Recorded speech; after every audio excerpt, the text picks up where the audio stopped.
साथियों नमस्कार। स्वागत है आपका आपके अपने YouTube चैनल पर।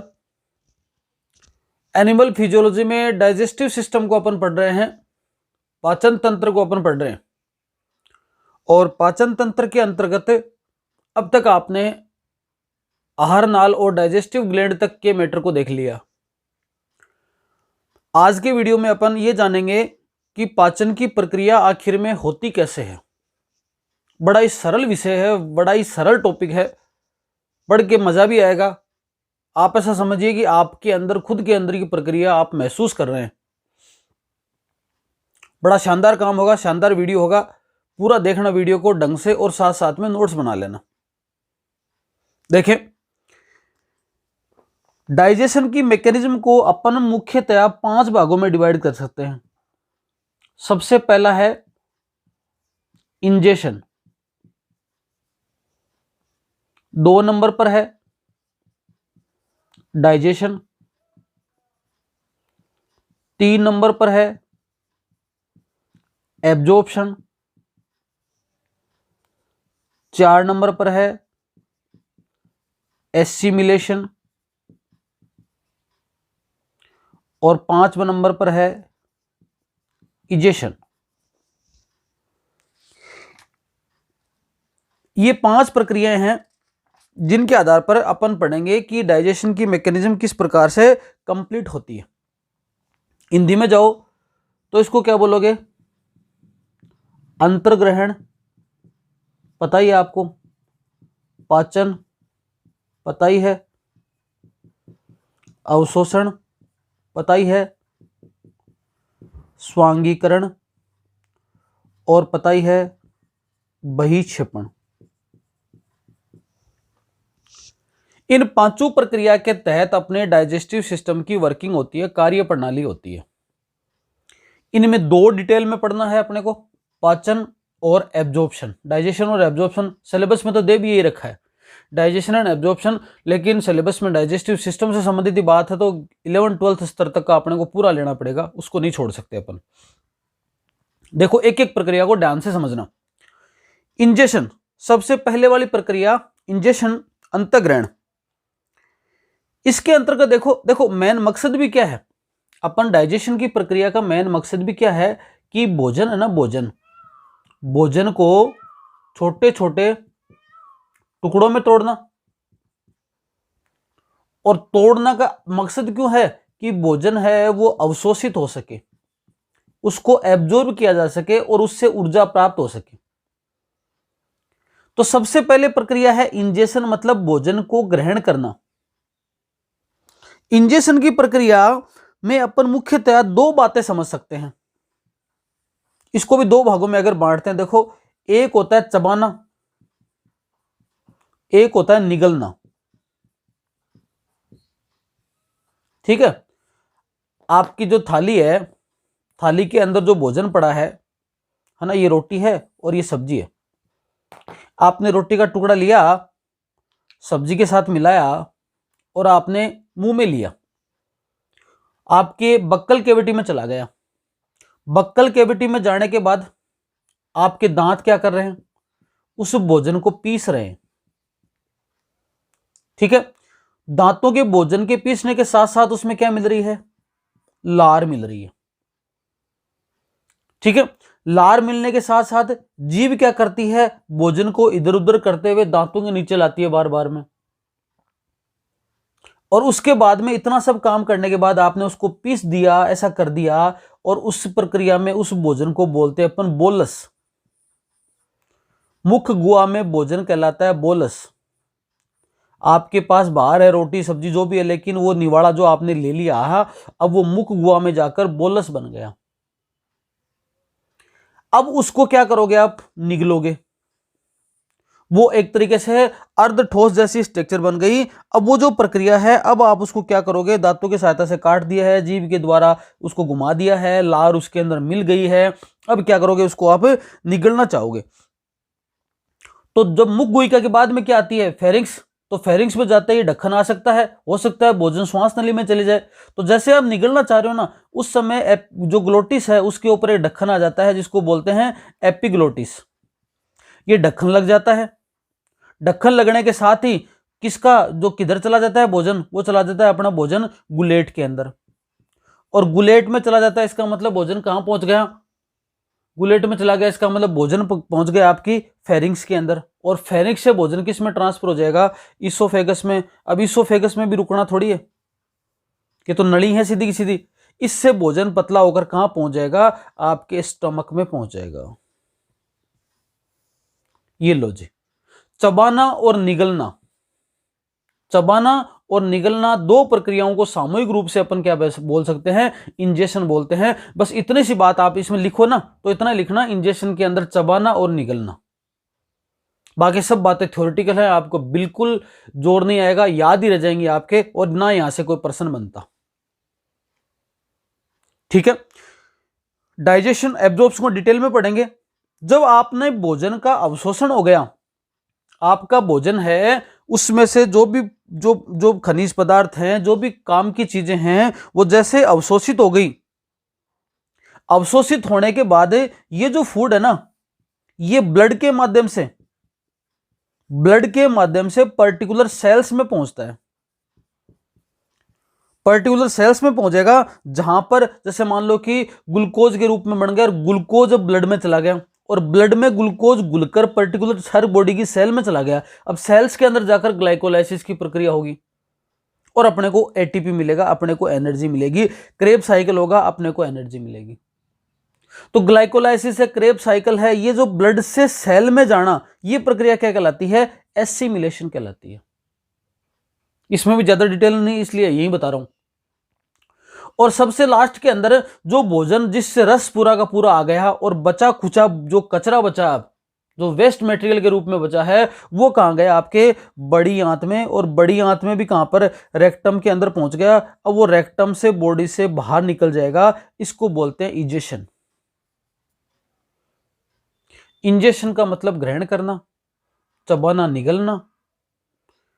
जो पचा हुआ भोजन है, अवशोषित हुआ भोजन है, वो ब्लड के थ्रू पर्टिकुलर सेल्स में जाना, जहां से एनर्जी मिलेगी, एसिमिलेशन, और फिर रेक्टम के द्वारा उसको बॉडी से बाहर इजेक्ट कर देना, निकाल देना, ये है बहिक्षेपण। तीन प्रक्रियाओं में आपको ज्यादा जोड़ नहीं आएगा, ना कोई ज्यादा याद रखने की जरूरत है, ना कोई पर्टिकुलर प्रश्न बनता है यहां से, बस आप ये क्रम याद रख लेना बस, इंजेशन, डाइजेशन, एब्जॉर्प्शन, एसिमिलेशन और इजेशन। एक एक प्रक्रिया को लेते हैं यहां पर। एक एक प्रक्रिया में सबसे पहले आपको यहां पर समझना है कि इसको, अपने को डाइजेशन को समझना है। हो सकता है वीडियो बड़ा हो तो फिर मैं एब्जॉर्प्शन को अगले वीडियो में लेके आऊं, लेकिन डाइजेशन को कंप्लीट रूप से अपने को यहां पर समझना है। देखो, जो पाचन की प्रक्रिया है, डाइजेशन की प्रक्रिया है। अब डाइजेशन करना किसका है भाई, फूड का, भोजन का डाइजेशन करना है। और भोजन से आपका क्या आशय है, भोजन का मतलब कार्बोहाइड्रेट है, प्रोटीन है, आप पूरा लिख लेना, लिपिड है, विटामिन्स है, आपके मिनरल्स हैं, और आप पे वाटर है। यही तो है भोजन, और तो कुछ नहीं है। तो प्रक्रिया दो ही महत्वपूर्ण है डिटेल में, पाचन और अवशोषण। तो इन तीनों का पहले क्या होगा, पाचन, फिर अवशोषण। जबकि आपके भोजन में अगर ये सब चीजें हैं ना, रेसिपी मान लो, ये सब चीजें हैं, तो इनका सीधा सीधा क्या हो जाएगा, अवशोषण हो जाएगा, पाचन की जरूरत नहीं है। ये चीजें जहां भी फूड में है, ये सीधी की सीधी क्या हो जाती हैं, अवशोषित हो जाती हैं, इनको पाचन करने की जरूरत नहीं है। जबकि कार्बोहाइड्रेट, प्रोटीन और लिपिड ये वृहद अणु हैं, बड़े अणु हैं, इनको पहले छोटे छोटे अणुओं में तोड़ना पड़ता है, तोड़ने के बाद फिर बॉडी क्या करती है, इसको अवशोषित करती है, एब्जॉर्ब करती है। ठीक है, ये एक अलग से बात याद रख लेना। अब पाचन की प्रक्रिया जो है, डाइजेशन की प्रक्रिया है, वो आखिर में कहां संपन्न होती है। तो पाचन की प्रक्रिया से संबंधित आपको तीन अंगों का नाम याद रखना है। पहला है मुख गुहा, दूसरा आपको याद रखना है आमाशय, और तीसरा आपको याद रखना है छोटी आंत। छोटी आंत में भी पहला भाग ज्यादा ग्रहणी, या इंग्लिश में लिखो तो ड्यूडोनम। मुख गुहा में पाचन होगा, आमाशय में पाचन होगा, छोटी आंत में पाचन होगा और छोटी आंत के ग्रहणी भाग में लगभग पाचन की क्रिया पूर्ण हो जाएगी। रही बात अवशोषण की, अवशोषण कहां पर होगा? मुख गुहा में भी होता है, आमाशय में भी होता है, छोटी आंत में भी होता है और बड़ी आंत में भी होता है। तो अवशोषण तो चारों जगह है, बाकी आपको 3 जगह याद रखनी है, मुख गुहा, आमाशय, छोटी आंत, जहां पर क्या प्रक्रिया होगी? पाचन की प्रक्रिया होगी। एक चीज यही नोट कर लो, क्या कर लो कि पाचन की प्रक्रिया के लिए पाचक रसों का होना जरूरी है। पाचक रस ही क्या करवाएंगे? पाचन की प्रक्रिया करवाएंगे। अब अपनी आहार नाल में कुल पाचक रस कितने होते हैं? क्वेश्चन अगर आपसे पूछा जाए तो पाचक रस अपनी आहार नाल से होते हैं 5 स्रावित। नाम देखो, पहला पाचक रस है लार, दूसरा पाचक रस है जठर रस, तीसरा पाचक रस है पित्त रस, चौथा पाचक रस है अग्नाशयी रस और 5वां पाचक रस है आंतर रस। Saliva, gastric juice, bile juice, pancreatic juice, intestinal juice. Clear? ये किसके द्वारा स्रावित होता है? कहां? लार ग्रंथियां कहां है? मुख गुहा में। लार ग्रंथियों से स्रावित होती है लार, मुख गुहा में ही। ये कहां स्रावित होता है? आमाशय में। ये पित्तरस कहां बनता है? यकृत में बनता है। संग्रह कहां रहता है? पित्ताशय में, गोल ब्लेडर में संग्रह। और काम किसके आता है? ग्रहणी के। ग्रहणी का मतलब जो घरवाली ग्रहणी नहीं, ग्रहणी का मतलब ड्यूडेनम के काम आता है। ऐसे अग्नाशय रस कहां बनेगा? अग्नाशय में। पैनक्रियाटिक जूस बनेगा पैनक्रियाज में, काम कहां आएगा? ड्यूडेनम में। आंतरस बनेगा कहां? ड्यूडेनम में। इंटेस्टाइनल जूस काम भी कहां आएगा? ड्यूडेनम में। ये वाले, ठीक है। तो तीनों के तीनों कहां है? इसमें आंतरस वैसे पूरा ही हो गया, आंतरस में स्मॉल इंटेस्टाइन पूरी आ गई, पर मुख्य यहां पर मेन अपने को पाचन से संबंधित पढ़ रहे हैं, इसलिए ड्यूडेनम के काम आ जाएगा। 5 पाचक रस है अपने फूड के अंदर, अपने पाचन प्रक्रिया में। लार है, सलाइवा, गैस्ट्रिक जूस है, बाइल जूस है, पेनक्रियाटिक जूस है और क्या है? इंटेस्टाइनल जूस है। ये बक्कल कैविटी में, ये आमाशय के अंदर, स्टमक के अंदर, ये आपके किस में? लीवर में बनेगा, गोल ब्लैडर में स्टोर होगा और ड्यूडेनम के काम आएगा। अग्नाशय रस अग्नाशय में बनेगा, पैनक्रियाज में बनेगा और ड्यूडेनम के काम आएगा। और इंटेस्टाइनल जूस इंटेस्टाइन में बनता है, इंटेस्टाइन के काम आ जाता है या ड्यूडेनम के काम आ जाता है। कुछ शब्द हिंदी में बोल रहा हूं, उनकी इंग्लिश भी बोल रहा हूं, तो लिख ले जाना, जरूरी नहीं मैं इंग्लिश में लिखूं तो आप लिखो, और कुछ शब्द अगर इंग्लिश में लिख दिए फिर उसकी हिंदी बोल दूंगा तो वैसे लिख लेना, ठीक है। ये एक तो प्रश्न हो गया। अब इन 5 रसों के अंदर एक रस ऐसा है जिसमें किसी भी प्रकार का एंजाइम नहीं होता, और वो रस आपको पता ही है, मैंने बाइल जूस के बारे में डिटेल से बताया था। बाइल जूस में क्या क्या होता है, यहां पर एंजाइम लेस जूस है। ये ऐसा जूस जिसके अंदर क्या नहीं है? एंजाइम नहीं है, एकमात्र पित्त रस है, बाकी सभी जो रस है उनके अंदर क्या होते हैं? एंजाइम्स पाए जाते हैं, ठीक है। क्लियर है? आगे देखो, एक चीज और अभी यहीं याद कर लो, इसको नोट कर लेना आप। एक चीज आप यहीं और नोट कर लो, याद कर लो, मैं अभी आप नोट कर रहे तो बीच बीच में पूछूंगा आपसे। कुछ हार्मोन सीक्रेट होते हैं, है ना, और ये हार्मोन ही क्या करते हैं? पर्टिकुलर ग्लैंड को एंजाइम सीक्रेट करने के लिए मजबूर करते हैं, है ना। ये हार्मोन क्या करते हैं? पर्टिकुलर ग्लैंड को एंजाइम सीक्रेट करने के लिए मजबूर करते हैं। और इन हार्मोन के आपको नाम आपको पता होना चाहिए, कौन से हार्मोन का क्या क्या काम है। देखो, सबसे पहले आपको याद रखना है एक हार्मोन जिसका नाम है गेस्ट्रिन हार्मोन।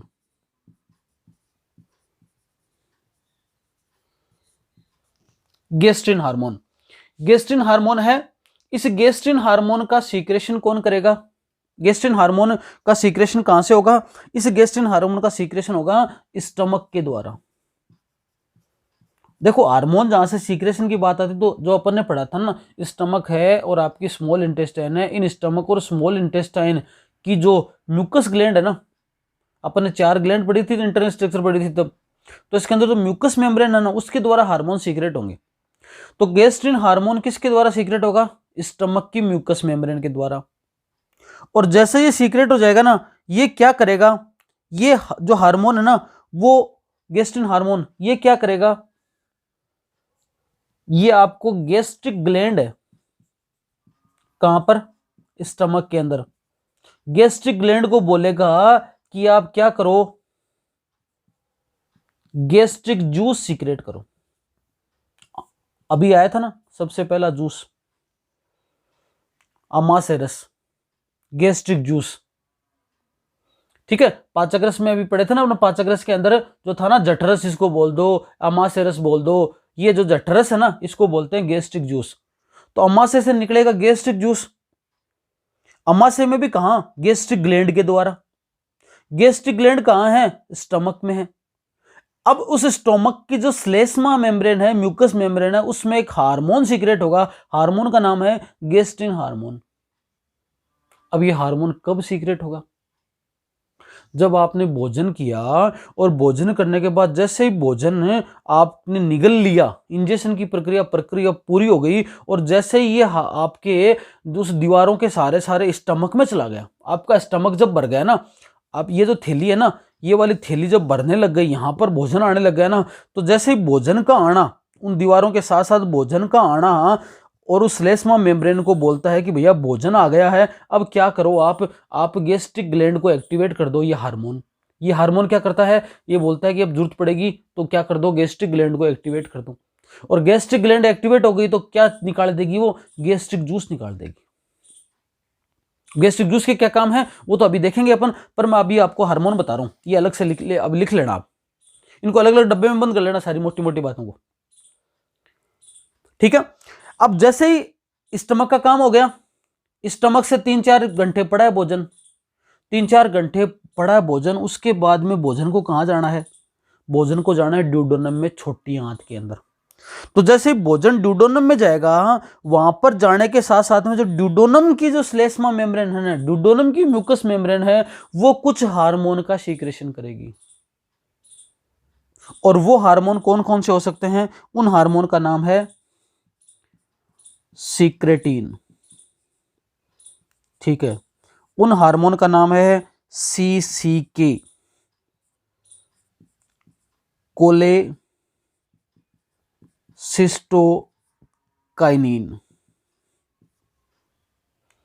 उस हार्मोन का नाम है, एक हार्मोन और है, हाँ, उसका नाम है एंटेरोगेस्ट्रीन।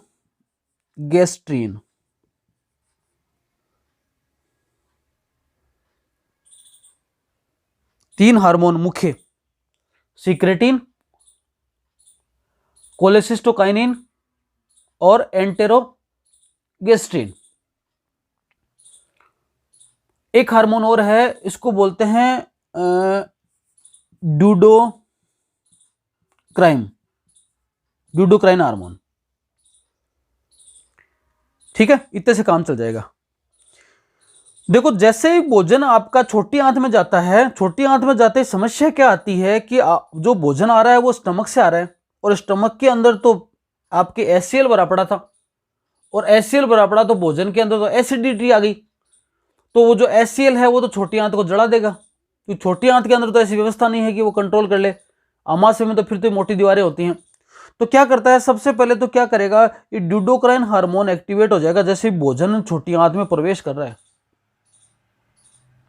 और ये क्या करेगा, ये आपको अगर याद है तो बुर्नर ग्रंथि को एक्टिवेट करेगा। ये छोटी आंत में पाई जाती है बुर्नर ग्रंथि, और बुर्नर ग्रंथि क्या करेंगी, बहुत ज्यादा श्लेष्मा स्रावित करेंगी, और वो श्लेष्मा क्या करेगा कि जो HCl के प्रभाव को कम कर देगा। श्लेष्मा क्या करेगा, अपनी जो छोटी आंत को जलने नहीं देगा। एक काम तो इसका ये हो गया, ठीक है। उसके बाद में देखो जो सीक्रेटिन है ना, सीक्रेटिन, इस सीक्रेटिन का काम क्या है, एक तो ये जाएगा कहां, अमाशय में,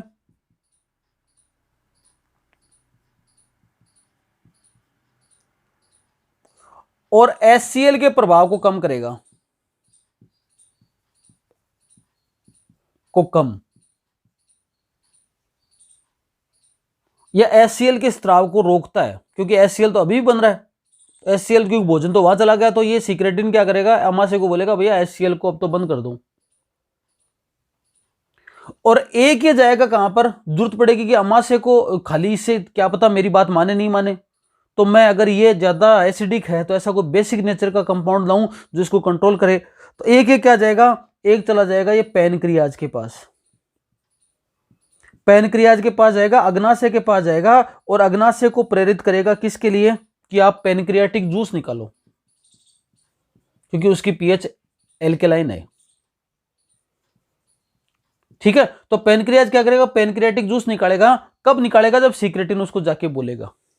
तो सीक्रेटिन अमाशय में HCl के प्रभाव कम करता है, और पैनक्रियाज के पास जाकर पैनक्रियाटिक जूस निकालता है। तो जैसे सीक्रेटिन निकला, ये चुपचाप अमाशय में चला गया और पैनक्रियाज में चला गया, पैनक्रियाज में जाके इसने ये काम किया और अमाशय में जाकर ये काम किया, ठीक है।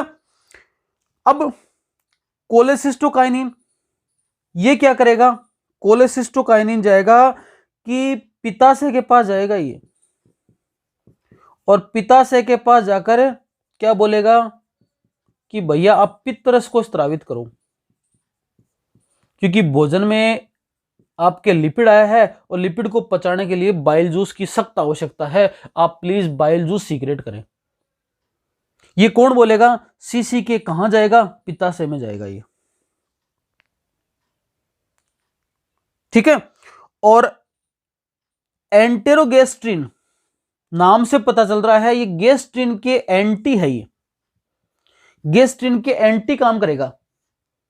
तो ये भी कहां जाएगा, अमाशय में जाएगा, और अमाशय में जाकर बोल देगा भैया गेस्ट्रिक जो हार्मोन है ना, गेस्ट्रिन जो हार्मोन ये वाला इधर, ये जाकर यहां जाएगा और उस अमाशय को बोलेगा इसको बंद कर दो, इसकी कोई आवश्यकता नहीं है। थोड़ी थोड़ी आ रही है बात समझ में। आपको मुख्यतः इन 5 हार्मोन को याद रखना है। एक हार्मोन और लिख लो आप तो, हाँ एक हार्मोन का नाम है और देखो, एंटेरोकाइन, काइनिन या काइन ऐसा कुछ है। ये क्या करेगा, इंटेस्टाइनल ग्लैंड को उत्तेजित करेगा,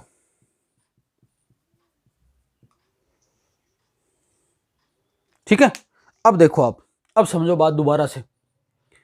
ये कुछ हार्मोन होते हैं जो प्रक्रिया के तहत सीक्रेट करवाते हैं पर्टिकुलर जूस को। सबसे पहले गेस्ट्रिन हार्मोन जाएगा स्टोमक में, स्टोमक की सारे के सारे हार्मोन ऐसा मान लो कि म्यूकस ग्लैंड से सीक्रेट होंगे। ये कौन सी म्यूकस ग्लैंड, ये आपकी, ये हार्मोन के लिए जो म्यूकस ग्लैंड है वो किसकी है, स्टमक की, और इन हार्मोन के लिए जो म्यूकस ग्लैंड है वो किसकी है, इनके लिए आपकी स्मॉल इंटेस्टाइन की म्यूकस ग्लैंड। क्लियर। अब जैसे ही म्यूकस ग्लैंड, स्टमक की म्यूकस ग्लैंड जाएगी, वो गेस्ट्रिन हार्मोन को सीक्रेट करवाएगी, और गेस्ट्रिन हार्मोन गैस्ट्रिक ग्लैंड को एक्टिवेट करके बोलेगा गैस्ट्रिक जूस निकालो, क्योंकि भोजन आ गया उसको पचाना है, ठीक है। 4 घंटे तक ये प्रक्रिया चलती रही, ठीक है। चलने के बाद भोजन कहां गया, स्मॉल इंटेस्टाइन में। अब स्मॉल इंटेस्टाइन में इतना HCl के प्रभाव वाला भोजन चला जाएगा तो जल जाए स्मॉल इंटेस्टाइन। तो जैसे भोजन जो कहां चला गया, स्मॉल इंटेस्टाइन में जाता है, जैसे भोजन धीरे धीरे करके नलियों में से जाता है, एक साथ जाता नहीं है, धीरे धीरे भोजन जैसे ही जाता है, जाते ही सीक्रेटिन एक्टिवेट होगा सबसे पहले। तो वो एक तो पहले तो भागेगा अमाशय में, भैया HCl के प्रभाव को बंद करो, जल जाएगी हमारी छोटी आंत, और फिर बोलेगा क्या पता मेरी बात माने कि नहीं माने। एक और तरीका अपनाता हूं, पैनक्रियाज के पास जाता है कि आप फटाफट पैनक्रियाटिक जूस सीक्रेट करो, क्योंकि भोजन 3-4 घंटे रहेगा, उतनी देर में अपने को एचसीएल के प्रभाव को कम करना है और भोजन को पचाना भी है। ठीक है, अब सीक्रेटिन चला गया सीसीके को। सीसीके क्या करेगा, कहां जाएगा, पित्ताशय के पास जाएगा। भैया आप पित्त स्त्रावित करो। पित्ताशय के पास क्यों जाएगा, लीवर के पास भी जा सकता है, लेकिन लीवर के पास जाने की जरूरत कहां, लीवर ने तो कहा भैया मैंने तो पित्ताशय को दे दिया, आप तो पित्ताशय से बात करो, मेरे पास नहीं है। तो पित्ताशय के पास गया और वहां से पित्तरस स्त्रावित करने के लिए प्रेरित करता है उसको, तब जाकर पित्तरस स्त्रावित होता है। एंटेरोगेस्ट्रिन इस गैस्ट्रिन के प्रभाव को कम करता है। ड्यूडोक्राइन बुर्नर ग्रंथियों को एक्टिवेट करता है, इससे श्लेष्मा निकलता है। और ये एंटेरोक्राइन क्या करता है, इंटेस्टाइनल ग्लैंड आंतरीय रस को प्रेरित करने के लिए, जो आंतरीय जो ग्रंथि है इंटेस्टाइनल ग्लैंड को क्या करता है, उत्तेजित करता है कि आप आंतरीय रस निकालो, आप इंटेस्टाइनल जूस को सीक्रेट करो। ये सारे के सारे क्या हैं, आपको हार्मोन याद रखने, ऐसे करके इनको अलग से क्या करना, ऐसे डब्बे में बंद कर लेना ऐसे करके। और ये एक जो मैंने बता दिया अभी, वो कितने पाचक रस होते हैं वो अलग से। अभी प्रक्रिया को तो अपन शुरू नहीं कर पाए, प्रक्रिया तो अपन ने करी नहीं शुरू, ये वाली बात हो गई। ठीक है, अब देखो ये जो जितने भी हार्मोन हैं, जितने भी एंजाइम हैं, इन एंजाइम का काम करने का एक पर्टिकुलर पीएच होता है। ठीक है, उस पर्टिकुलर पीएच पे काम करते हैं। जैसे आपका जो सलाइवा है ना, सलाइवा लार, इसके लिए उपयुक्त पीएच है 6.8। ठीक है, या इसमें जो सैलिवरी अमाइलेज है उसके लिए ये है। एचसीएल है, उसके लिए पीएच आती है 1 से 2। पित्तरस है, उसकी पीएच होती है 7.5 से 8। ये 3 पीएच याद रख लेना, काम चल जाएगा अपना।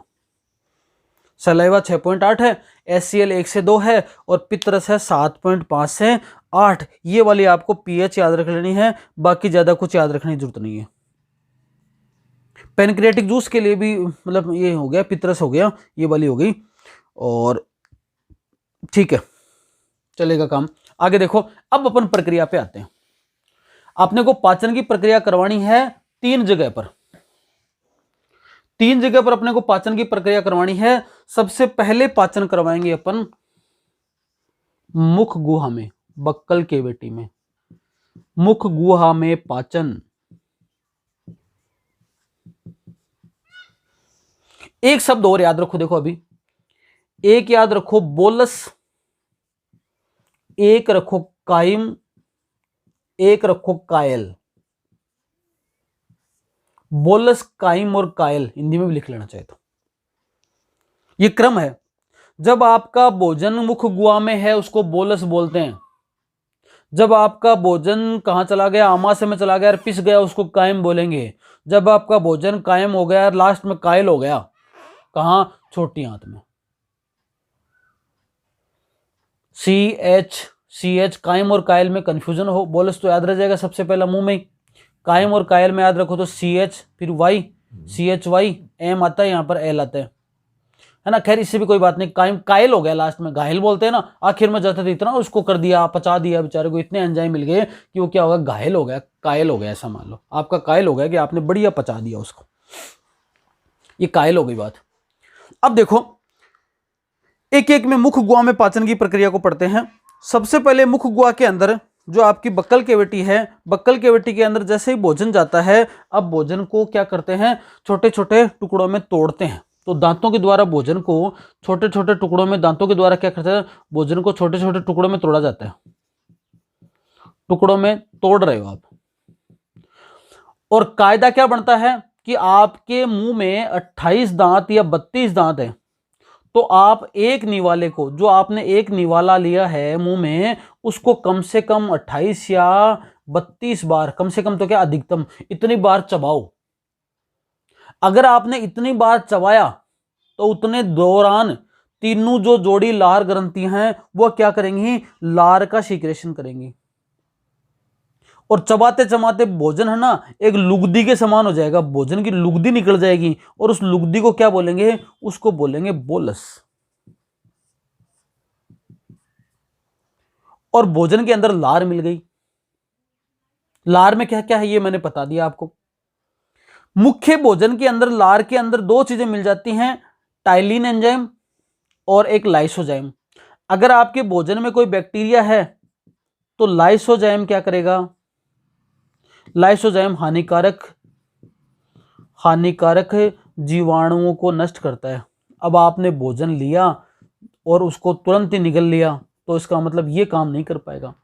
तो भोजन को ढंग से चबाओ मुंह में, अधिकतम 28 से 32 बार चबा के देखना। एक बार आज एक भोजन का टुकड़ा लेना और मुंह में ले जाने के बाद उसको 28 बार चबाना, देखना उसका कितना जबरदस्त रस निकल गया। जोर ही नहीं आता है अमाशय को और छोटी हाथ को, पर फटाफट एक बार इधर किया एक बार इधर किया, सीधा का सीधा ऐसा का ऐसा इतना बड़ा का बड़ा डला है ना वो आपने निगल लिया। आधी रोटी खा जाते हो एक बार में। आधी रोटी पकड़ी उसको तोड़ा सीधा का सीधा मुंह के अंदर, अरे वो सीधी अंदर जा रही बेचारी अमाशय भी, अरे बाप रे ये क्या गिर गया आके, तो कितना जोर आता होगा अमाशय को। तो छोटे छोटे टुकड़े लो और उसको ढंग से मुंह में चबाओ। दूसरा यहां पर अल्फा अमाइलेज, ठीक है, या सेलिब्री अमाइलेज बोल सकते हो, या टाइलिन एंजाइम आ गया। ये टाइलिन क्या करेगा, आपके भोजन में जो स्टार्च है, स्टार्च का मतलब है पॉलीसेकेराइड, कार्बोहाइड्रेट का प्रकार है पॉलीसेकेराइड, इस स्टार्च को किस में बदल देगा, माल्टोज प्लस डेक्सट्रोज। स्टार्च को माल्टोज और डेक्सट्रोज में बदलने का काम है सेलिब्री अमाइलेज का। इसका मतलब आपके पाचन की प्रक्रिया मुख गुहा में शुरू हो गई। अगर आपने ढंग से भोजन को पचाया है तो आपके मुंह में जो लार है ना, उस लार के अंदर सेलिब्री अमाइलेज है और वो स्टार्च को किस में कन्वर्ट कर देगा, वो स्टार्च को कन्वर्ट कर देगा आपके माल्टोज और डेक्सट्रोज के अंदर। इतना काम आपके कहां हो जाएगा, इतना काम आपके मुख गुहा में ही हो जाएगा, है ना। पीएच इसकी लगभग 6 से 7 पर काम कर लेता है, लेकिन मुख्य जो पीएच है वो 6.8 पता ही आपको। बाकी इस 6 से 7 वाली पीएच के ऊपर ये काम कर लेता है सेलिब्री अमाइलेज, इसकी वर्किंग पीएच है ये, ठीक है। बाकी लार की पीएच 6.8 है, लेकिन इस पर ये काम कर लेता है 6 से लेकर 7 पीएच के ऊपर। ये तो हो गया मुख गुहा में। जैसे ही फूड कहां पहुंच गया, स्टमक में पहुंच गया, अमाशय में पहुंच गया। अमाशय में पहुंचा क्या है, बोलस।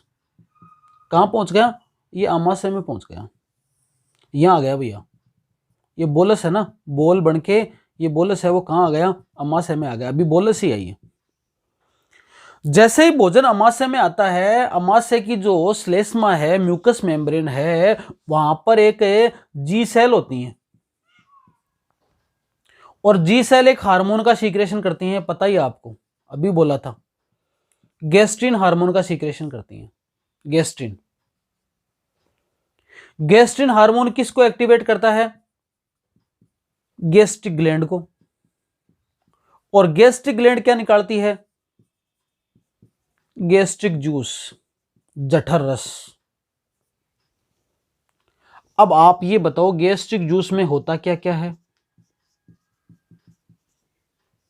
देखो गैस्ट्रिक जूस में जल होगा, गैस्ट्रिक जूस में म्यूकस होता है, गैस्ट्रिक जूस के अंदर आपके साल्ट्स होते हैं, गैस्ट्रिक जूस में HCl होता है, गैस्ट्रिक जूस के अंदर आपके पेप्सिनोजन, प्रोरेनिन और एमाइलेज। ये अब इसको छोड़ दो, कोई बात नहीं, इसको खास बात नहीं, इसको खास बात नहीं, इसको पढ़ना। ये तो क्या है, एक आपके HCl है और ये तीनों एंजाइम है। ये सारे की सारी चीजें सीक्रेट कहां से हो रही हैं, गैस्ट्रिक जूस से। गैस्ट्रिक जूस कहां से निकला, गैस्ट्रिक ग्लैंड से। क्यों निकला, क्योंकि गैस्ट्रिक ग्लैंड को किस हार्मोन ने बोला, गैस्ट्रिन ने। गैस्ट्रिन हार्मोन कहां से निकला, जी सेल। जी सेल कहां पर पाए जाते हैं, स्टोमक के श्लेष्मा में। आया क्या है वहां पर, कब ये जी सेल कब काम करना शुरू करी, जब कहां पर अमाशय में क्या आ गया, बोलस आ गया, ठीक है। अब देखो अपने पास HCl आ गया, पेप्सिनोजन आ गया, प्रोरेनिन आ गया और अमाइलेज आ गया। अमाइलेज हालांकि इतना एक्टिव नहीं होता, क्योंकि अभी बात चली थी कि अमाइलेज को काम करने के लिए आपको क्या चाहिए, पीएच चाहिए। पीएच कौन सी, 6 से 7 वाली। जबकि यहाँ की पीएच तो कितनी है HCl के कारण से 1 से 2 के आसपास। तो 1 से मतलब बहुत ज्यादा अम्लीय है, बहुत ज्यादा अम्लीय है, तो यहां पर ये तो काम ही नहीं कर पाएगा, इसका कोई काम नहीं है। ठीक है, अब देखो आगे जाकर इनके यहां मिटाता हूं मैं और ये सारी बातें लिखता हूं, आगे जाके काम क्या क्या होता है देखो। अब काम मैन किसको है, अपन जब देखो अपन अमाशय को बात करते तो अपन दिमाग में HCl ही आता है कि भैया HCl काम करेगा, लेकिन HCl काम करेगा कब? HCl इन सबको साथ लेके तो करेगा, अकेला तो करेगा नहीं। तो HCl अकेला पड़ गया तो सबसे पहले क्या करता है, काम करने के लिए एक आधे को साथ लेता है। ठीक है, साथ किसको लेगा? सबसे पहले ये जो है ना, देखो ये वाला प्रोर लग गया ना, इसका मतलब अभी इनएक्टिव है ये। तो देखो ये सबसे पहले HCl किस पर काम करता है? पेप्सिनोजन पर। HCl बोलता है मैं पेप्सी पीकर तैयार हो जाता हूं, और HCl इस पर काम करते इसको किस में कन्वर्ट कर देता है? पेप्सिन में कन्वर्ट कर देता है। ये एक्टिव है और ये इनएक्टिव है, जो भी है। क्या आ गया अपने पास? पेप्सिन आ गया। ठीक है, अब प्रोटीन आपके फूड में है, उस प्रोटीन के ऊपर अब बोले दोनों, भाई HCl बोलेगा मैं तैयार करके पेप्सिन तैयार कर दिया, मैं पेप्सी पी के तैयार हो गया, तो मेरे पास पेप्सी भी आ गई और अब HCl, दोनों मिलकर, अब चलो अपन दोनों मिलकर काम करते हैं, तो HCl प्लस पेप्सिन दोनों मिल गए। ठीक है, और दोनों मिलकर क्या बनाएंगे? Peptone plus protease. ये मतलब आपके जो प्रोटीन आया ना, प्रोटीन के छोटे टुकड़े हो गए, पूर्णतः प्रोटीन पचा नहीं है, अमाइनो एसिड बनते पूर्णतः पचता तो, लेकिन छोटे टुकड़े हो गए इसके। ठीक है, अब ये प्रोरेनिन भी बोला मैं भी इनएक्टिव हूं, तो इसके ऊपर भी कौन काम करेगा? HCl, और बोलेगा क्या तेरे को किस में कन्वर्ट करता हूं? रेनिन। लेकिन रेनिन है ना, रेनिन एक जो एडल्ट व्यक्ति हैं उनके अंदर इसकी मात्रा नहीं होती, छोटे बच्चों के अंदर इसकी मात्रा पाई जाती है। ठीक है, प्रोटीन थोड़ा सा आंशिक पाचन हो गया, प्रोरेनिन रेनिन में कन्वर्ट हो गया।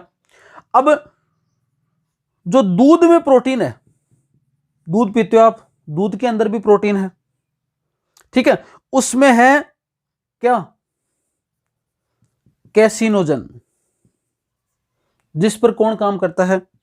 ये रेनिन काम करता है, और उसको किसमें कन्वर्ट कर देता है? पैरा कैसिनेट में। और पैरा कैसिनेट के साथ में क्या जुड़ता है? कैल्शियम जुड़ता है, और उसको क्या कर देता है? कैल्शियम पैरा कैसिनेट, अघुलनशील,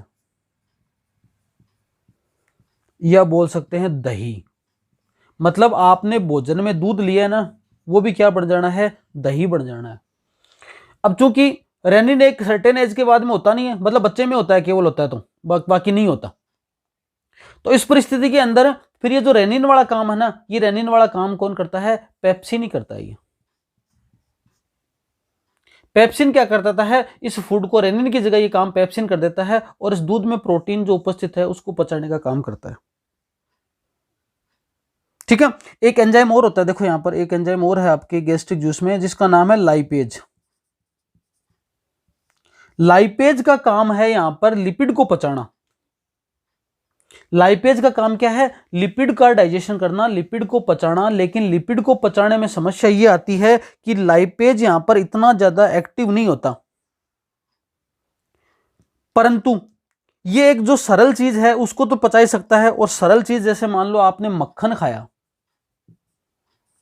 छाछ को मत्ते तो मक्खन निकलता है ना, तो मक्खन के अंदर जो प्रेजेंट, मक्खन में प्रेजेंट वसा, ये दे रखा है किताब में ऐसा कैसा नाम, इसलिए ले रहा हूं मैं इसको, जिसका नाम है ट्राई ब्यूटाइरिन। इसका पाचन कर देता है कौन? लाइपेज। इस वसा को पाचन करने के लिए एंजाइम लाइपेज, जो कि यहां पर गैस्ट्रिक जूस के अंदर पाया जाता है, वो केवल ये कर देता है। अगर आपने मक्खन नहीं लिया तो ये वसा आएगी नहीं, तो लाइपेज यहां पर इस परिस्थिति में कोई काम नहीं करेगा। इतना काम हो गया कितना, आमाशय के अंदर। और ये शुरुआत हो जाती है जैसे बोलस बनकर पहुंचा, और इसके बाद में इतना करने के बाद जब भोजन एकदम से पिस गया और उसके छोटे छोटे टुकड़े हो गए, एकदम HCl ने उसको भोजन को तहस नहस कर दिया। अब उस परिस्थिति में उस भोजन को कहा गया कायम। कायम चूर्ण भी आता है ना कि भाई आज तो भोजन पचा ही नहीं तो कायम चूर्ण ले लो। कायम चूर्ण का मतलब अमाशय में भोजन पड़ा है, पच नहीं रहा है, तो अमाशय में काम कर रहा है वो, तो कायम चूर्ण है। तो कायम कब कहलाता है, जब भोजन आपके अमाशय में पच गया। अब ये पचा पचाया भोजन है, कायम बन गया। अब कायम बन के कहां जाएगा, ये जाएगा छोटी आंत के अंदर। स्टमक से कायम पहुंचा भाई, कहां, छोटी आंत में पहुंचा। और छोटी आंत का जो पहला ही पार्ट है पता आपको कहां पहुंचा, ग्रहणी में छोटे छोटे रस के रूप में गया ये, ठीक है। कायम में जैसे ही पहुंचा, सबसे पहले तो बुर्नर ग्लैंड काम करेंगे, आपको पता है, श्लेष्मा स्रावित करेंगे क्योंकि इसके साथ HCl आया है। उसके बाद में वो हार्मोन जो मैंने अभी बताए वो सारे के सारे दोबारा नहीं बता रहा, आपको समझ लेना कौन सा हार्मोन कब काम करेगा। सिक्रेटिन अपना काम कर रहा है, CCK अपना काम कर रहा है। अब देखो ग्रहणी में सबसे पहले एक एक को ले लेते हैं। CCK ने काम किया और पित्ताशय को बोला भैया आप पित्तरस निकालो, क्योंकि अपने को भोजन को पचाना है, तो पित्तरस आता है। पित्तरस के अंदर भी क्या क्या चीजें हैं ये पिछले वाले वीडियो में मैंने बता दिया था, या आपके पुराने नोट्स में लिखे हैं तो आप देख लेना। पित्तरस के अंदर क्या क्या चीजें पाई जाती हैं, वाटर है, म्यूकस है, बाइल साल्ट है, बाइल पिगमेंट है, लेसिथिन, कोलेस्ट्रॉल, ये सब पाया जाता था। अब इसका काम क्या है, जैसे ही पित्तरस आ गया ना, आपके भोजन में मुख्यतया जो वसा है ना उसको पचाने का काम। आप देखो, आपके अगर शर्ट के ऊपर तेल का धब्बा लग गया ना, तो अपन क्या करते हैं, जैसे इस पे साबुन से अपन जैसे साफ करते हैं, साफ करने के बाद वे झाग से बन जाते हैं। या मान लो कि आपने बाल्टी है, बाल्टी में सरफ डाला, पानी डाला, पानी डाल के सरफ डाल दिया। जब आप उसको जब तक नहीं छेड़ रहे ना तब तक वो सरफ घुलता नहीं है। आपने क्या किया, उसको डालकर ऐसे हाथ से हिला रहे हो, हिलाने के बाद क्या हो गया, अच्छी तरह से सरफ मिल गया। तो ऐसे ही क्या करेगा पित्तरस, क्या करेगा, जैसे बाइल जूस आ गया, आपके भोजन में जो वसा है ना, आपके फूड में जो वसा है, वसा का क्या करेगा, वसा का क्या करता है, पायसीकरण करता है। पायसीकरण को बोलते हैं इमल्सिफिकेशन।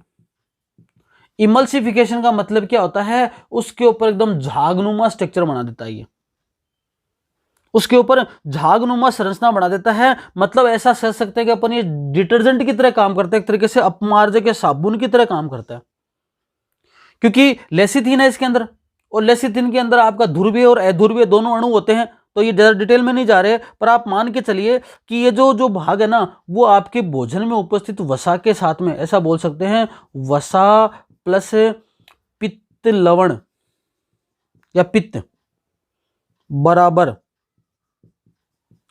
पायसीकृत वसा। ये मतलब आपके डिजोल्व हो गए एक तरीके से, ये छोटे छोटे टुकड़ों में टूट जाएगी। और इसमें प्रक्रिया कब होगी, जब हिलेगा डुलेगा, हिलना डुलना, मतलब जब इस तरीके से मिक्स हो जाता है ये। और ये प्रक्रिया होती कैसे है, जैसे ही आ जाएगा ना तो आपकी जो छोटी आंत है ना, छोटी आंत के अंदर की साइड में जो मसल्स है ना, वो मसल्स के द्वारा कुछ गतियां होंगी, उन गतियों के द्वारा ये आपस में, जैसे दूध को अपन मिलाते हैं ना, उथल पुथल करते हैं, वैसे ये उथल पुथल हो जाएगा। और उस उथल पुथल की क्रिया से क्या हो जाएगा, ये वाला मैटर टूट जाएगा। और ये पित्त क्या करता है, एक अपने जो वसा है ना, वसा को क्षारीय बनाता है। या जो वसा तो क्या बोलेंगे यहां पर, जो भोजन है ना, भोजन को क्या करता है, भोजन को क्षारीय बनाता है।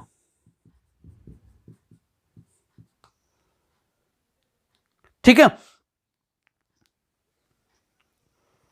ये वाली प्रक्रिया हो गई किसके द्वारा, पित्तरस के द्वारा। एक एक की चीजें अपने आप पे होती जाएंगी ना, क्योंकि पहले पित्तरस की बात आ गई, फिर आगे देखो। अब जैसे ही सिक्रेटिन गया, सिक्रेटिन एक तो गया था क्या करने, एक तो गया था कि भैया आप HCl को बोला था कम करो काम, और एक गया था वो अग्नाशय के पास में, पैनक्रियाज के पास में, कि आप क्या करो, जूस निकालो। तो पैनक्रियाज क्या करता है, देखो पैनक्रियाटिक जूस निकलता है। अब अग्नाशय रस, अग्नाशय रस क्यों निकला, निकला कहां से, अग्नाशय से। क्यों निकला, क्योंकि किसने बोला है, उसने बोला है क्या, आपके सिक्रेटिन ने बोला है कि आप पैनक्रियाटिक जूस निकालो, क्योंकि भोजन को क्या करना है, पचाना है, भोजन को डाइजेस्ट करना है।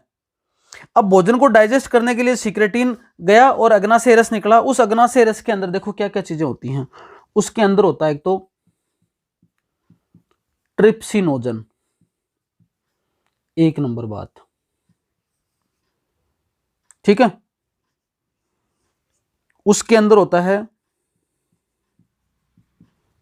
काइमोट्रिप्सिनोजन,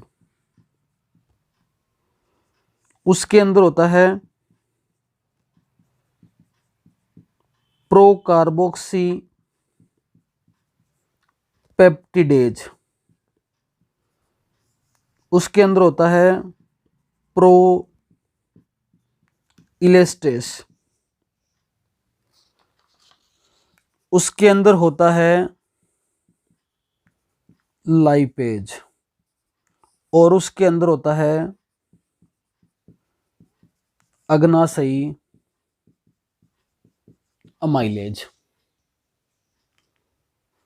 ये इतनी सारी चीजें किस में है, इस अग्नाशय रस में। जल है, म्यूकस है ना, ये तो पता ही है आपको, साल्ट वगैरह ये तो सब होते हैं, पर ये एक्स्ट्रा जो एंजाइम वगैरह जो है ना, मेन चीजें ये वाली पाई जाती हैं यहाँ पर। ट्रिप्सिनोजन है, काइमोट्रिप्सिनोजन है, प्रोकार्बोक्सीपेप्टिडेज है, प्रोइलेस्टेस है, और लाइपेज है, अग्नाशयी अमाइलेज है। ये सारी की सारी चीजें कहाँ पाई जाती हैं, ये पाई जाती हैं आपकी अग्नाशयी रस के अंदर, ठीक है। अब देखो, अब ये काम क्या क्या करेगा, ये तो चीजें पाई जाती हैं, अब इनका काम क्या होगा। सबसे पहले देखो, ये ट्रिप्सिनोजन है ना, ये निष्क्रिय है, उसको सक्रिय करना है।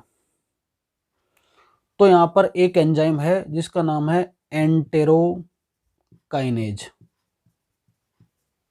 और ये एंटेरोकाइनेज इसको किस में बदल देता है, ट्रिप्सिन में बदल देता है। ये एक्टिव हो गया जी, ठीक है। ये कन्वर्ट हो गया, कौन सा, ट्रिप्सिन। कब कन्वर्ट हुआ, एंटेरोकाइनेज एंजाइम मिला तो। अब देखो, ये जो ट्रिप्सिन है ना, ट्रिप्सिन में कन्वर्ट हो गया। अब ये ट्रिप्सिन काम करेगा इन तीनों पर, काइमोट्रिप्सिनोजन, प्रोकार्बोक्सीपेप्टाइडेज और प्रोइलेस्टेस, इलेस्टेस, इन तीनों के ऊपर काम करेगा कौन सा एंजाइम, ट्रिप्सिन करेगा, और इनको एक्टिव कर देगा। एक्टिव का मतलब काइमोट्रिप्सिनोजन किस में बदल गया, काइमोट्रिप्सिन। प्रोकार्बोक्सीपेप्टाइडेज किस में बन गया, कार्बोक्सी पेप्टिडेज, और प्रोइलेस्टेस, इलेस्टेस। ये तीनों निष्क्रिय थे, ये दोनों सक्रिय हैं। ये तीनों निष्क्रिय हैं, इनको सक्रिय में ये सारे के सारे क्या हो गए, एक्टिव हो गए, सक्रिय हो गए। और ये है किसमें, अग्नाशय रस में। अग्नाशय ने भेज तो दिया, लेकिन ये सारे के सारे इनएक्टिव फॉर्म में गए। और जैसे ही गया अंदर, सबसे पहले एंटेरोकाइनेज ने किस पे काम किया, ट्रिप्सिनोजन पे, और ट्रिप्सिन में कन्वर्ट कर दिया इसको। फिर ट्रिप्सिन बोला अब आगे का काम मैं कर दूंगा, इन तीन को जो इनएक्टिव हैं इनको मैं एक्टिव कर लेता हूं, ठीक है। इनको देखो बाद में लेते हैं, इन दो को पहले, इन बाकी को निपटाते हैं। अब क्या होगा, आपके भोजन में प्रोटीओज प्रेजेंट है, आपके भोजन में पेप्टोन है, आपके भोजन में पॉलीपेप्टाइड है, क्योंकि अमाशय के अंदर भोजन में कार्बोहाइड्रेट का आंशिक पाचन होता है, सॉरी, प्रोटीन का आंशिक पाचन होता है। तो अमाशय में प्रोटीन के आंशिक पाचन से अभी आपको बड़े प्रोटीन तो नहीं मिलेंगे, लेकिन ये छोटे छोटे प्रोटीन के टुकड़े मिलेंगे। ये आ गए कहां पर, छोटी आंत में। छोटी आंत में जैसे ये आएंगे ना, इसके ऊपर काम करेगा कौन, ट्रिप्सिन प्लस ये वाला ले लो एक, ये वाला काइमोट्रिप्सिन, दोनों मिलकर उसको छोटी पॉलीपेप्टाइड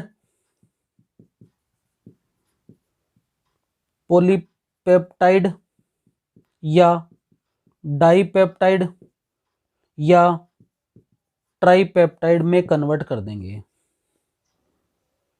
ट्रिप्सिन प्लस कौन, ये वाले काइमोट्रिप्सिन, ट्रिप्सिन और काइमोट्रिप्सिन मिलकर ये हो गया। अब ये जो छोटी पॉलीपेप्टाइड है ना, इससे बोले काम छोड़ चलेगा, बनना तो अमीनो अम्ल है। तो छोटी पेप्टाइड है, डाइपेप्टाइड है, इनके ऊपर काम करेगा भैया, आगे काम मैं कर देता हूं लो। कौन? कार्बोक्सीपेप्टाइडेज। और कार्बोक्सीपेप्टाइडेज को किस में कन्वर्ट कर देता है? अमाइनो एसिड में कन्वर्ट कर देता है। ये लो जी, प्रोटीन का काम तो निपटा लिया अपन ने। ठीक है, इन दोनों के लिए पीएच 7 उपयुक्त रहती है। क्या समझे आप बात? आप समझे कि अग्नाशय रस से जो अग्नाशय रस आया ना, उसके अंदर ट्रिप्सिनोजन है, उसके अंदर काइमोट्रिप्सिनोजन है, उसके अंदर प्रो कार्बोक्सीपेप्टाइडेज है, उसके अंदर प्रो इलेस्टेस है, उसके अंदर लाइपेज है, उसके अंदर अमाइलेज है। इनको देखो एक बार, सबसे पहले आया वही निष्क्रिय, तो इसको एंटेरोकाइनेज क्या करता है? सक्रिय करता है। भैया एक्टिव वो काम करना है, क्योंकि भोजन को पचाना पड़ेगा अग्नाशय रस के द्वारा। सबसे शक्तिशाली रस यही है, क्योंकि यहां पर प्रोटीन आ गया और कार्बोहाइड्रेट आ गया। कार्बोहाइड्रेट में केवल और केवल जो आपके स्टार्च है वो माल्टोज में बदला है, बाकी ऐसा कैसा पड़ा है अभी कार्बोहाइड्रेट। और वसा का काम चलो किसने कर दिया? पित्तरस ने कर दिया। पित्तरस ने वसा काम कर दिया, वसा का कोई रोल नहीं है यहां पर अग्नाशय रस के द्वारा। तो अपने को क्या करना, ये क्या बोलता है अग्नाशय रस की? अपने को कार्बोहाइड्रेट को पचाना है और अपने को किसको पचाना है? प्रोटीन को पचाना है। तो सबसे पहले प्रोटीन का नंबर लेते हैं। तो पहले एक्टिव तो वो तुम खुद एक्टिव हो, एक्टिव इसने इसको एक्टिवेट कर दिया और ये क्या करता है? इन तीन को एक्टिवेट कर देता है। करते ही अब जो प्रोटीन की आंशिक पाचन हुआ, प्रोटीन पड़ा है ना, उस आंशिक पाचन पे ट्रिप्सिन प्लस काइमोट्रिप्सिन काम करते हैं और उसको छोटी पॉलीपेप्टाइड चेन में कन्वर्ट कर देते हैं। और ये छोटी पॉलीपेप्टाइड चेन पर फिर काम करता है कौन? आपके कार्बोक्सीपेप्टाइडेज, और उसको किस में कन्वर्ट कर देता है? अमाइनो एसिड के अंदर कन्वर्ट कर देता है। मतलब प्रोटीन का काम हो चुका होता है, प्रोटीन को यहां पर पचा लिया गया। ठीक है, आगे चलो देखो, आगे ये वाले काम हो गए, इन सब के काम हो गए। अब एक अगला एंजाइम कौन था यहां पर? Lipase enzyme. ठीक है, इलेस्टेस भी आ गया ना यहां पर। तो आपके भोजन में अगर फाइबर है ना, तो भोजन में उपस्थित इलास्टीन तंतु का पाचन कौन करता है? इलेस्टेस। किसके द्वारा स्रावित है? अग्नाशय रस के द्वारा। ठीक है, एक अग्नाशय अमाइलेज भी है। देखो अमाइलेज है ना, 3 जगह से स्रावित हो रहा है। एक बक्कल कैविटी के द्वारा, मतलब लार ग्रंथियों के द्वारा, उसको सैलिवरी अमाइलेज बोल रहे हैं। एक स्टमक अमाइलेज है जो इतना एक्टिव नहीं है, क्योंकि वहां पर HCl है इसलिए काम नहीं कर पाता। और यहाँ पर तो HCl की कोई दिक्कत नहीं है, क्योंकि वहां पर तो क्षारीय माध्यम है। तो यहाँ पर क्या है? ये अमाइलेज है, उसको बोलते हैं इंटेस्टाइनल अमाइलेज। काम करता है इंटेस्टाइन में। स्रावित कौन कर रहा है? अग्नाशय कर रहा है, पैनक्रियाज ही कर रहा है, तो पैनक्रियाटिक अमाइलेज बोल दो इसको। ठीक है, ये क्या करता है? वही काम तो अमाइलेज का वही है, जो अभी मान लो आपने फटाफट भोजन खा लिया, आप भोजन को पचा ही नहीं रहे हो, सीधा आपने लिया बड़ा सा निवाड़ा और उसके 2 टुकड़े किए, सीधे मुंह में निकल गए। तो जो बड़े भोजन के टुकड़े बचे ना, उनको पचाना, उनका पाचन, बड़े भोजन के टुकड़ों को पाचन अभी भी क्या करेगा? जो स्टार्च को माल्टोज में बदलेगा। ठीक है, या ग्लाइकोजन के अंदर, या फिर आपके कार्बोहाइड्रेट के अन्य अणुओं के अंदर ये परिवर्तित करने का काम करता है। अगर बाय द वे भोजन आपके ड्यूडेनम में चला गया, कौन सा? कार्बोहाइड्रेट, तो आधे घंटे के अंदर ही पच जाएगा। कार्बोहाइड्रेट आसानी से पच जाता है। कौन पचा देगा? ये सैलिवरी अमाइलेज, सॉरी ये पैनक्रियाटिक अमाइलेज पचा देगा। कौन सा बच गया? लाइपेज। ठीक है, ये लाइपेज क्या काम करेगा? लाइपेज है, अभी आपने देखा था कि पित्तरस ने क्या काम किया? पित्तरस ने बनाया पायसीकृत वसा, इमल्सिफाइड फैट बनाई है, पची नहीं है वो अभी तक। उस इमल्सिफाइड फैट के ऊपर काम करेगा कौन सा? लाइपेज। और इसको किस में बदल देगा? फैटी एसिड प्लस मोनोग्लिसराइड में। ये इसका मतलब वसा का पूर्णतः डाइजेशन हो गया। क्लियर बात है? अब देखो, इतना काम अपन ने किसका पढ़ लिया? जो आपके स्मॉल इंटेस्टाइन में कंप्लीट हो गया क्या? नहीं हुआ अभी। स्मॉल इंटेस्टाइन में क्या आया है? बाइल जूस आया है, चलो उसका काम कंप्लीट हो गया। अग्नाशय रस आ गया, उसका कंप्लीट काम हो गया। अब एक रस और बचा भैया अभी तक, और उस एक रस का नाम क्या है? Intestinal juice. छोटी आंत के द्वारा भी, खुद के द्वारा ही, ड्यूडेनम के द्वारा भी खुद जो कई रस स्रावित किए जाएंगे, खुद कई आपके एंजाइम सीक्रेट होंगे, उनके द्वारा भी भोजन का पाचन होता है। वीडियो लंबा बन रहा है, मैंने फटाफट लिख दिए हैं। देखो अब छोटी आंत के अंदर है ना, इंटेस्टाइनल जूस जो सीक्रेट होगा ना, उस इंटेस्टाइनल जूस के अंदर ये सारे एंजाइम होंगे। सुक्रेज सुक्रोज को पकड़ेगा, ग्लूकोज और फ्रक्टोज में कन्वर्ट कर देगा। माल्टोज माल्टेज एंजाइम के द्वारा क्रिया करेगा और इसको ग्लूकोज और ग्लूकोज में कन्वर्ट कर देगा। लैक्टोज आया, उस पर लैक्टेज एंजाइम काम करेगा, ग्लूकोज गैलेक्टोज में कन्वर्ट कर देगा। डेक्स्ट्रीन जो अपन ने देखा था शुरू में, डेक्स्ट्रीन प्लस माल्टोज बदलता है। डेक्स्ट्रीन का मतलब है 3 से 10 अणु के आसपास क्या इसमें ग्लूकोज के हैं, तो उस पर डेक्स्ट्रीनेज एंजाइम काम करेगा, उसको ग्लूकोज में कन्वर्ट कर दिया। पॉलीपेप्टाइड अगर बच गई, यहां पर आ गई, तो उस पर ये भी काम करेगा, पेप्टाइडेज एंजाइम है, अमाइनो एसिड और डाईपेप्टाइड में कन्वर्ट कर देगा। और ये डाईपेप्टाइड बच गई, उस पर भी पेप्टिडेज एंजाइम काम करेगा और उसको अमाइनो एसिड के अंदर कन्वर्ट कर देगा। ये सारे के सारे किसके द्वारा हैं, आपके ड्यूडेनम पार्ट के द्वारा सीक्रेट हो रहे हैं। अब यहां जो भोजन बच रहा है उसको क्या बोलेंगे, फिर ये कायल हो गया, घायल हो गया एक तरीके से। इतना सब काम करने के बाद भोजन घायल हो गया, तो बोलस, कायम और कायल ये प्रक्रिया है। वीडियो थोड़ा बड़ा बन गया, इसलिए अपन एब्जॉर्प्शन की प्रक्रिया वो अगले वीडियो में लेंगे। आज के लिए इतना ही, धन्यवाद।